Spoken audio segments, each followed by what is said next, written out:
अरे रानो चिड़िया, आखिरकार तुम बड़ी हो गई। आप कौन हैं? मैं तुम्हारा मालिक हूँ। तुम्हारी माँ ने तुमसे ये बात हमेशा छिपाई, पर तुम मेरी गुलाम हो। कालू कौवा ने रानो को माँ के पुराने सौदे के बारे में बताया। रानो सदमे में टूट गई। तुम्हारी माँ ने तुम्हें भूखे मरने से बचाने के लिए तुम्हारी आजादी का सौदा किया था। अब तुम मेरी गुलाम हो। कल से तुम मेरे खेत में काम करोगी। ये झूठ है, मेरी माँ ऐसा कभी नहीं कर सकती। सौदा देखो, तुम्हारी माँ ने खुद दस्तखत किए थे। वो पूरे दुख में मरी क्योंकि वो कर्ज चुका नहीं पाई। रानो का दिल टूट गया। उसे अपनी माँ के खामोश दर्द का सच पता चला। रानो मदद के लिए अपने दोस्त गधा चाचा और तोता परिवार के पास गई। अरे रानो बहन, क्या हुआ? आप इतनी रो क्यों रही हैं? बहन, मेरे साथ बहुत बुरा हुआ है, बहुत बुरा। कालू कौवा, उसने बताया कि मेरी माँ ने मुझे बचाने के लिए मेरी आजादी का सौदा कर दिया था। मैं अब उसकी गुलाम हूँ। क्या? कालू कौवा?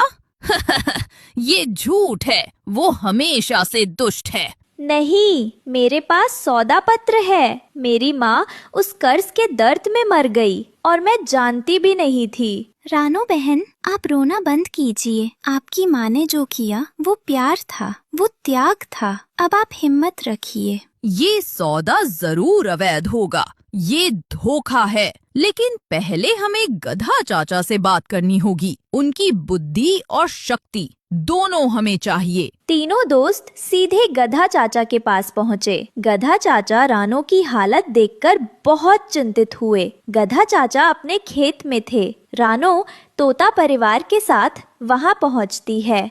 रानो, क्या हुआ मेरी बेटी को? हरिया, सब ठीक तो है? नहीं चाचा, कालू कौवा ने रानो की माँ के पुराने कर्ज पर रानो को गुलाम बनाने की धमकी दी है।